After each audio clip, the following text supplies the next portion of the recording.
Property విషయాలలో ఏ విధంగా మనం మెజర్స్ తీసుకోవాలి అంటే ఒక ప్రాపర్టీ కొనాలనుకుంటున్నాం. ఆ ప్రాపర్టీ కొనాలనుకున్నప్పుడు మరి ఎటువంటి డాక్యుమెంటేషన్ వెరిఫికేషన్ చేయాలి అండ్ ఎటువంటి డాక్యుమెంటేషన్ ఎగ్జిక్యూట్ చేయించుకోవాలి, ఎటువంటి డాక్యుమెంటేషన్తో మనం ముందుకెళ్ళాలి అన్న విషయము చాలా క్షుణ్ణంగా పరిశీలించి మనం చెప్పాల్సి వస్తుంది. ఎందుకంటే ఈ యొక్క డాక్యుమెంట్స్ మనకు ఓపెన్ ల్యాండ్కి వేరే విధంగా ఉంటాయి అండ్ ఒకవేళ బిల్డింగ్ కొనాలనుకుంటే వేరే విధంగా ఉంటుంది. ఇప్పుడు ఒక అగ్రికల్చర్ ల్యాండే అనుకుందాం. ఒక ఊర్లో ఒక 5 ఎకరాల ల్యాండ్ ఉంది. ఆ ల్యాండ్ ఓనర్ అమ్మడానికి వచ్చాడు. ఆ ల్యాండ్ని మనం కొనాలనుకుంటున్నప్పుడు ముందు అతని పట్టా, పాస్బుక్ అవి ఉన్నాయా, ఆ తర్వాత ఆ పహానీస్ ఎప్పటి నుంచి ఉన్నాయి, అతను కొన్నది ఎప్పుడు, ఆ తర్వాత అంతకు ముందు ఒక 10 సంవత్సరాల నుంచి 15 సంవత్సరాల ముందు వరకు అతనికి అతని పేరు మీద అసలు పహానీస్ ఉన్నాయా అనే విషయం చాలా క్షుణ్ణంగా పరిశీలించాలి. ఆ తర్వాత ఎవరైతే అమ్మారో ఇతను అతని దగ్గర కొన్నప్పుడు ఏ విధంగా కొన్నాడు, రిజిస్టర్డ్ డాక్యుమెంటా, అన్రిజిస్టర్డ్ డాక్యుమెంటా. ఇప్పుడు ఓన్లీ సింపుల్ పేపర్ల మీద కూడా ఈ అమ్మకాలు ఒకప్పుడు జరిగినాయి, కానీ ఇప్పుడు మాత్రం రిజిస్ట్రేషన్ కంపల్సరీ అయిపోయింది. ఒకవేళ ఉట్టి కాగితం మీద మనం కొన్నట్టు ఉంటే మాత్రం దాన్ని కూడా మనం స్టాంప్ డ్యూటీ కట్టి వ్యాలిడేషన్ అని చేయించుకొని ఆ తర్వాత మనం ఆ పహానీ రికార్డులో, రెవెన్యూ రికార్డులో మనం దాన్ని ఎన్రోల్ చేయాలి. అప్పుడు ఏమవుతుందంటే ఆ ల్యాండ్ నేనే ఓనర్ అన్నట్టు, అది దాంట్లో ఏ విధంగా మనం ఓనర్ అయ్యాము, ఏ రూపాన మనం దానికి ఓనరు అండ్ పొజిషన్ అనేది మన చేతిలో ఉన్నట్టు కూడా ఆ డాక్యుమెంట్లో మెన్షన్ అయి ఉంటుంది, మనం చేయించుకున్న దాకట్లు. సో ఓన్లీ పహానీస్ అనుకోండి, పొజిషన్ కాలం అంటూ ఒకటి ఉంటుంది, ఆ తర్వాత కౌల్దార్ కాలం ఉంటుంది.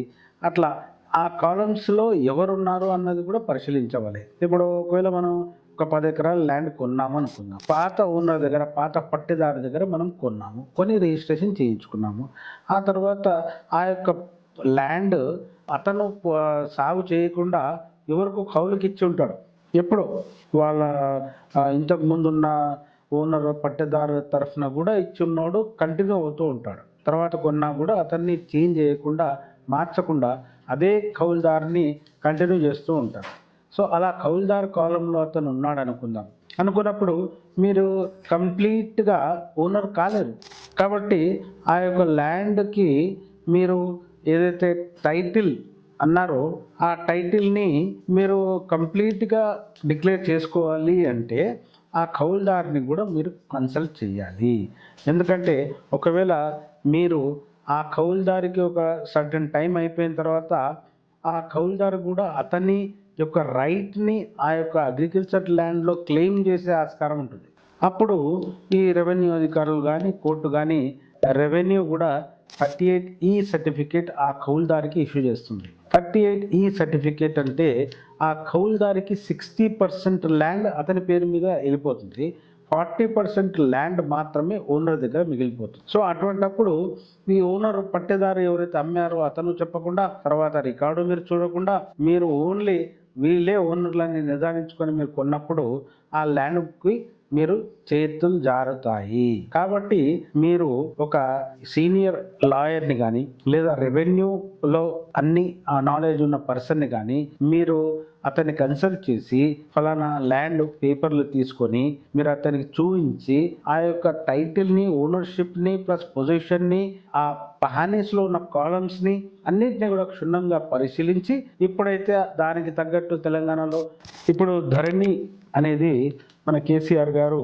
తెలంగాణ గవర్నమెంట్లో ధరణిని ఇంట్రొడ్యూస్ చేశారు. ధరణిలో మనకి క్లియర్గా ఎవరైతే ఓనర్, ఎవరి టైటిల్ ఉందో, ఎవరికి పొజిషన్ ఉందో అవన్నీ కూడా మెన్షన్ చేస్తూ ధరణిని ఇంట్రొడ్యూస్ చేశాడు. ఆ ధరణి పోర్టల్ని మనం చూసుకొని అది కూడా దాంట్లో కూడా ఒకవేళ ఒక్కొక్కసారి తప్పిదాలు జరిగినాయి, ఆ యొక్క తప్పిదాలని ధరణిలో మనం కరెక్షన్ కూడా మనం అప్లికేషన్ పెట్టుకోవచ్చు.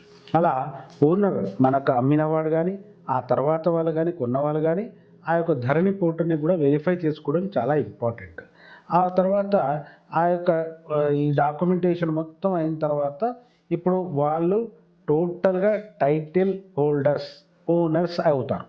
ఆ ఓనర్స్ వాళ్ళు ఇప్పుడు మార్కెటబుల్ టైటిల్ ఉంటుంది కాబట్టి వాళ్ళు ఒకవేళ అమ్మాలనుకున్నా, వాళ్ళు పొజిషన్లో ఉన్న అది అధికారికంగా మంజూరై ఉంటుంది.